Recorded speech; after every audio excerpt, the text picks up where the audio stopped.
The last time the Senate sat in a court of impeachment was in February of 2021 for the second trial against former President Donald Trump. The proceeding lasted about 4 days. On Wednesday, the impeachment against Homeland Security Secretary Alejandro Mayorkas barely lasted the day. About 3 hours after being sworn in as jurors, senators voted along party lines to dismiss both charges against Mayorkas as unconstitutional. House Republicans impeached Mayorkas back in February. He became the first presidential cabinet member to be impeached in nearly 150 years. GOP lawmakers have criticized the secretary's handling of the ongoing migrant crisis at the U.S.-Mexico border.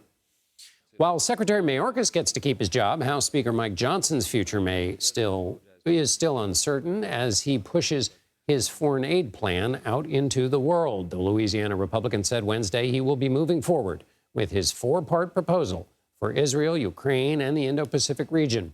The plan will also include sanctions on Russia, China, and Iran. President Biden says he supports the speaker, but first, Johnson has to get his party and Democrats on board. For more on all of this, let's bring in CBS News congressional correspondent Scott MacFarlane. Scott, let's start with the response to the Mayorkas impeachment. What's that response been? 100 very powerful, very famous Americans had jury duty today. It began after lunch, but it ended before dinner. If you blinked, you missed this thing.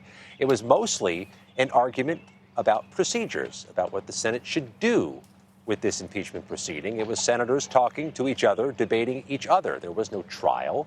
There was no presentation of evidence by the House Republican impeachment managers. It was a discussion over points of order, votes on points of order, all down party lines, and they dismissed these two impeachment articles in 3 hours' time. The Republicans have argued unambiguously, John. They believe that Alejandro Mayorkas has willfully and systematically failed to enforce and follow immigration law. They've also argued he's breached the public's trust in the process. They argue that constitutes a high crime or misdemeanor. Democrats have said this is all political, that this is a weaponization of the impeachment process over a policy dispute, and they dismissed this 51-49 down party lines today. And so, Scott, what happens on the actual policy at stake here on the border? What's next, if anything, on Capitol Hill about the border? You can bet for sure both parties are going to campaign on this issue. The Republicans are going to argue Democrats are soft on the border. Democrats are going to argue they've been trying to make strides on the border. Republicans are blocking them to help Donald Trump. That's certainly going to happen.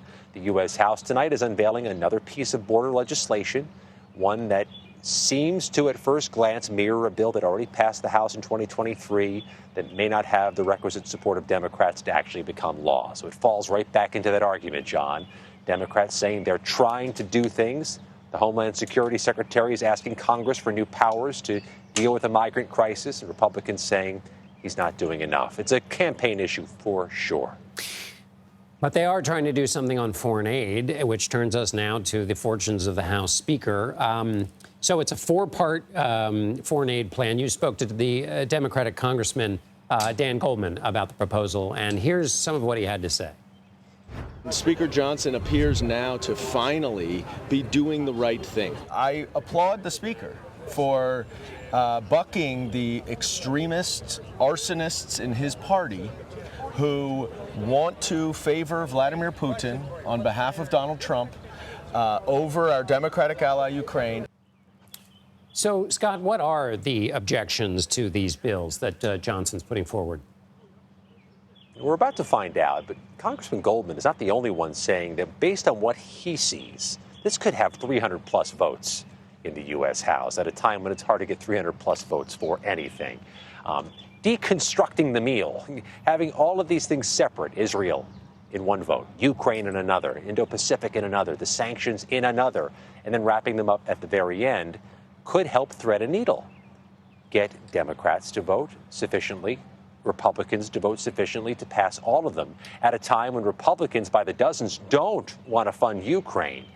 That doesn't take the heat off the Speaker, though, from members of his own party, including one from Georgia, Marjorie Taylor Greene, who is still threatening to have a vote to oust Speaker Johnson and has drawn her red line over Ukraine money.